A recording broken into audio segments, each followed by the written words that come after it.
Hello दोस्तों, कैसे हो? आपका स्वागत है त्रिपान स्टडी सेंटर में। आज जो हम करने जा रहे हैं क्लास 9th का जो है सोशल साइंस यानी सामाजिक विज्ञान, जिसमें आज हम करेंगे चौथा चैप्टर जो होगा वन समाज और उपनिवेशवाद यानी फॉरेस्ट सोसाइटी एंड कॉलोनियलिज्म।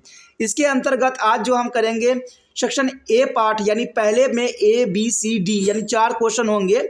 पहले ही मैंने आपको 2 क्वेश्चन जो है समझा चुका हूं जो कि काफ़ी इंपॉर्टेंट था। अब इसके आगे जो है हम CD करेंगे जो कि काफ़ी इंपॉर्टेंट रहेगा। उसके पश्चात हम दूसरा, तीसरा, चौथा और 5वां 6वां क्वेश्चन करेंगे जो कि बहुत काफ़ी महत्वपूर्ण रहेगा एग्जाम व्यू से। ठीक है, तो आप इसी तरह देखिए। अगर देखते हैं आज हमारा पहला क्वेश्चन क्या है इसके अंतर्गत। तो अवर सी is question here, how were the forests cleared to expand the railway network in India in the earlier 19th century? There is a most important question for the exam view. How were the forests cleared to expand the railway network in India in the earlier 19th century? There is a most important question for the exam view.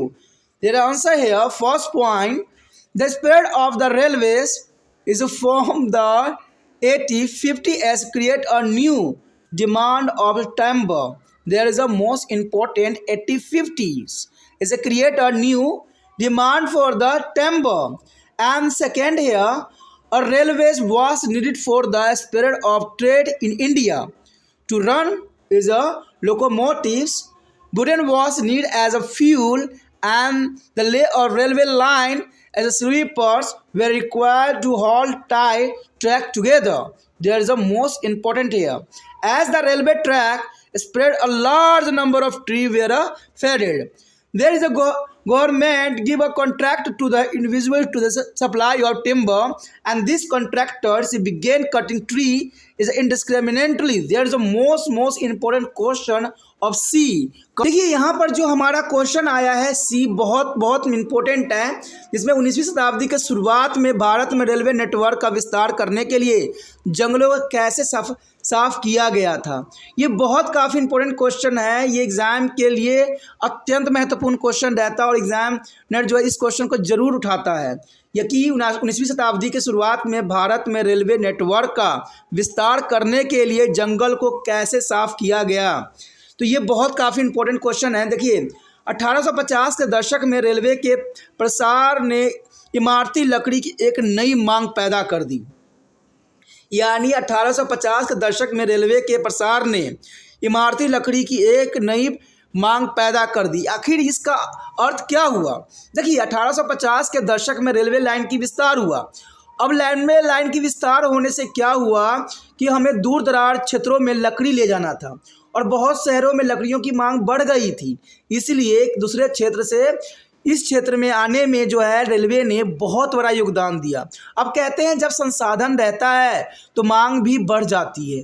अब लाने ले जाने के लिए railway तो एक संसाधन के रूप में कार्य कर रहा था और यही बात जो था इसकी जो है बढ़ाने का सबसे बड़ा कारण बना कि रेलवे लाइन बिछ जाने की वजह से मांग भी बहुत आसानी से बढ़ गई और पहुंचाना भी सरल हो गया। इसलिए जो है 19वीं शताब्दी के शुरुआती दौर में रेलवे नेटवर्क के विस्तार के कारण जंगलों की धड़ाधड़ सफाई की गई। दूसरा पॉइंट यही दर्शाता है कि भारत में व्यापार के प्रसार के लिए रेलवे की आवश्यकता थी। यानी भारत में व्यापार करने के लिए रेलवे बहुत काफ़ी इम्पोर्टेंट थी, क्योंकि एक जगह से दूसरे स्थान उस समय कहते हैं बस से जाया नहीं जा सकता था। सिर्फ पानी का जो होता था जहाज़ों का इस्तेमाल की जाती थी और वो हर क्षेत्र में उपलब्ध नहीं था। लेकिन रेलवे को जो है हर क्षेत्र में जो है उपलब्धता किया जा सकता था। कहते हैं लोकोमोटिव्स को चलाने के लिए ईंधन के जो है रूप में लकड़ी की आवश्यकता होती थी और रेलवे लाइन बिछाने के लिए स्लीपरों की आवश्यकता होती थी ताकि पटरियों के एक साथ पकड़ा जा सके। तो ये काफ़ी इंपॉर्टेंट था। इसलिए जो है वनों का जो है उन्मूलन कराना स्वाभाविक बात बन गई थी कि ईंधनों के रूप में लकड़ियों की आवश्यकता थी और लकड़ियों के काटने जो है पेड़ पौधे से ही हमें प्राप्त हो सकती थी। कहते हैं जैसे जैसे रेल की पटरियां फैली बड़ी संख्या में पेड़ काटे गए। लकड़ी की आपूर्ति के लिए सरकार ने व्यक्तियों को ठेके दिए और ठेकेदारों ने धड़ाधड़ पेड़ काटने शुरू कर दिए। आपको तो पता ही है, अगर किसी को 2 पेड़ काटने के लिए कहा जाता है तो ठेकेदार उस जगह 5 पेड़ काट देते हैं। सेम ऐसा ही कंडीशन हुआ। गवर्नमेंट ने जो है उनको उस समय परमिशन दे दिया कि आप जो है कुछ लकड़ियों को काट सकते हो, लेकिन यहाँ पर ठेकेदार ने लालच की जो है आंखें बंद कर ली और लालच की इतनी बड़ी सीमा दिखाई कि बहुत सारे पेड़ को जो है काट के रख दिया, जिसकी वजह से जो है वन उन्मूलन हुआ।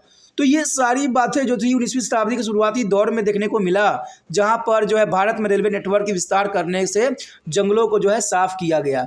तो आप समझ गए होंगे कि 1850 के दशक में रेलवे के प्रसार जो है इमारती लकड़ी की मांग पैदा कर दिया काफ़ी हद तक, और व्यापार को जो प्रसार करने के लिए जो है रेलवे लाइन को बिछाने जाना अत्यंत महत्वपूर्ण था, इसलिए जो है यहाँ पर पेड़ पौधों को काटा गया। तीसरी बात था कि सरकार ने ठेकेदारी दे दिया ठेकेदारों को। ठेकेदार ने जो है धनाधुन जो है पेड़ों की कटाई कर दी, क्योंकि उनको मुनाफा चाहिए था। तो 2 पेड़ काट के तो उनको मुनाफा मिलना नहीं था, इसलिए 2 की जगह अगर परमिशन मिली है तो उस जगह वो 10 पेड़ काटे करते थे, जिसके कारण जो है वनों का सफाया हो गया। तो ये काफ़ी इंपॉर्टेंट क्वेश्चन है एग्जाम व्यू से, और मुझे विश्वास है कि कोई एग्जामिनर ऐसे क्वेश्चन को छोड़ नहीं सकता है, इसलिए इसको आप अच्छे से याद कर लेना, लिख लेना, समझ लेना, क्योंकि आपको इंग्लिश हिंदी दोनों में डिस्प्ले हो रहा है, तो लिखना आपके लिए मुश्किल नहीं होगा। चलिए देखते हैं हमारा अगला क्वेश्चन क्या है इस पार्ट का। Here the D question here is the most important. State any 3 main characteristics of tropical deciduous forest. There is a most important question for the exam view. State any 3 main characteristics of tropically deciduous of forest. There is a most important here. The answer here, the main character of the tropical deciduous forest here, the first, these are the most widespread forests in India. There is a first point is the most important here. These are the most widespread forests in India. And second here, they are also called the monsoon forest and are spread over 2 regions. And third point here, they receive a rainfall between 200 centimeter and 70 centimeter here. And fourth point is the most important here. Trees shaded. They are live for the about 6 to 8 weeks in a dry summer. There is a 4th point is the most important according to here tropical deciduous forest. There is a most important.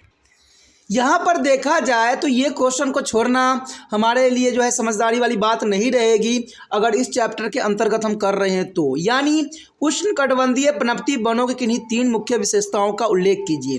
दोस्तों यहाँ पर सिर्फ मैंने उष्णकटिबंधीय पनपती वनों का ही एक क्वेश्चन डाला है, बाकी जो भी हो पनपती वन हो या कुछ भी हो, कुछ हद तक सबका फीचर एक जैसा ही होता है। सिर्फ आपको कुछ बातों को ध्यान रखना है जो कि काफ़ी इंपॉर्टेंट रहता है, ठीक है। तो ये क्वेश्चन को मैंने इसलिए लिया है क्योंकि इसके रिगार्डिंग एग्जाम में एक नया क्वेश्चन जरूर बना के दे दिया जाता है जो कि महत्वपूर्ण रहता है और वो आपके लिए करना जरूरी भी है। चलिए देखते हैं उष्णकटिबंधीय पनपती वनों की विशेषता क्या हो सकती है। तो पहला विशेषता तो ये है कि ये भारत में सबसे अधिक फैली हुई वन है। यानी देखा जाए तो भारत में इसका विस्तार जो है बहुत अधिक है, यानी भारत में सबसे अधिक फैली हुई ये वन है। दूसरी बात पे अगर हम नज़र करें तो यही बात दर्शाता है कि इन्हें मानसून वन के नाम से भी जाना जाता है, यानी मानसूनी वन भी इसे कहते हैं और ये पूरे क्षेत्र में फैला हुआ होता है। यानी इसको दूसरा क्या कहते हैं, मानसून वन भी कहते हैं और ये काफ़ी क्षेत्रों में फैले हुए होते हैं।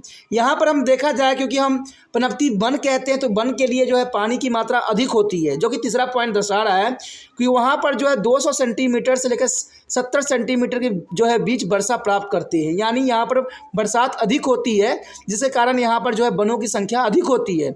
आपको पता है कि जहाँ पर रेन होगी जनरल सी बात है कि वहाँ पर जो है पेड़ पौधों की जो है अपनी काफ़ी अच्छी विशेषता दिखाई देगी।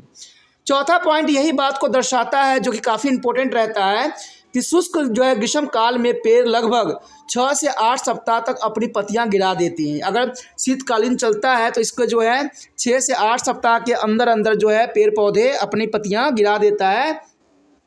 ये उष्णकटिबंधीय पनपती वनों की विशेषताओं में से एक माना जा सकता है। तो आप समझ गए होंगे कि उष्णकटिबंधीय पनपती वनों की क्या विशेषता है। नोट कर लीजिए, समझ लीजिए, लिख लीजिए, जैसे मुझे कीजिए, लेकिन इसको याद अच्छे से कर लीजिए। सबसे पहला पॉइंट ये दर्शाता है कि भारत में सबसे अधिक फैले हुए वन हैं। दूसरा ये कहते हैं कि इसे मानसून वन भी कहा जाता है और ये पूरे क्षेत्र में फैला हुआ है। तीसरी बात कहता है कि 200 सेंटीमीटर से 770 सेंटीमीटर के बीच वर्षा होती है।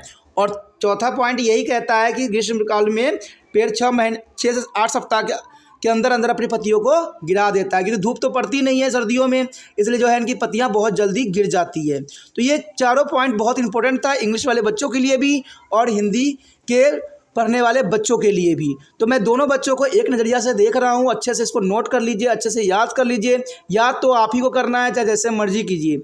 मैं तो आपको जो रास्ता था वो दिखा रहा हूँ, ठीक है। वो रास्ता पर चलना आपका काम है। अगला जो पॉइंट होगा दूसरा होगा, जो कि काफ़ी इंपॉर्टेंट है, 2 से लेकर हम 6 तक डिस्कस करेंगे, जिसमें हम बहुत ही महत्वपूर्ण क्वेश्चन को उठाएंगे, ठीक है। तो आप इसी तरह त्रिपाण स्टडी सेंटर को देखिए, शेयर कीजिए, लाइक कीजिए, जो भी कीजिए, ये आपकी पसंद है। हम अगले वीडियो में मिलेंगे। इसी के साथ जो है दोस्तों हमारा टॉपिक आज खत्म हो रहा है, ठीक है। अगर आपको अच्छा लगा तो लाइक शेयर सब्सक्राइब जरूर कीजिए। अगर पहली बार अगर आप वीडियो देख रहे हो, पहली बार मेरे चैनल पे आए हो, तो सब्सक्राइब करना आपका फर्ज बन जाता है। सब्सक्राइब करने से ये होगा कि जो भी मैं आप क्लास के रिगार्डिंग कोई भी वीडियो डालूंगा उसका नोटिफिकेशन जो है समय समय पर आपको प्राप्त होता रहेगा। अगर सब्सक्राइब नहीं कीजिएगा, अगर आप दोबारा से त्रिपाण स्टडी सेंटर पर आने की कोशिश कीजिएगा, तो वहाँ पर आप त्रिपाण लिखिएगा तो जो है वो त्रिपस कर देगा, ठीक है। जो आप गूगल पर सर्च करेंगे वो त्रिपस कर देगा, जिससे वजह से आप जो है मेरे वीडियो का जो है फायदा नहीं उठा पाओगे। तो सोचिए मत, विचार मत कीजिए, सब्सक्राइब कीजिए। आप सोचते होइएगा कि मेरे जो एग्जाम खत्म हो जाने के मेरा क्या जरूरत है त्रिपाण स्टडी सेंटर से, ठीक है, तो इसलिए सब्सक्राइब नहीं करने का सोचिएगा। लेकिन दोस्तों ऐसा नहीं है, त्रिपाण स्टडी सेंटर जो है बहुत हेल्पफुल है।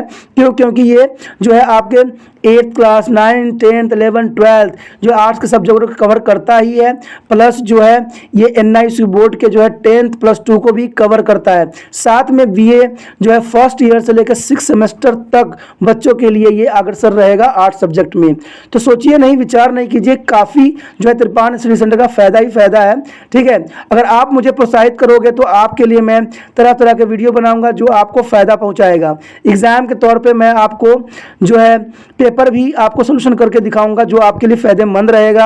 अगर नहीं सब्सक्राइब कीजिएगा, मेरा मनोबल घटेगा, तो हो सकता है कि आपको फिर दोबारा मैं ना वीडियो बनाऊं और आपको फ़ायदा ना पहुंचाऊं। तो अभी भी नहीं सोचिए, मेरा जितना आप फैलाइएगा, जितने दूसरे बच्चों के साथ शेयर कीजिएगा, उतना जो है मैं आपके लिए कार्य करने में अग्रसर रहूँगा, ठीक है दोस्तों। इसलिए सोचिए मत, विचार मत कीजिए, अभी सब्सक्राइब कीजिए और अपने व्हाट्सएप स्टेटस पे लगाइए और दूसरे बच्चों के साथ भी शेयर कीजिए, ठीक है दोस्तों। अपना ध्यान रखना, बाय।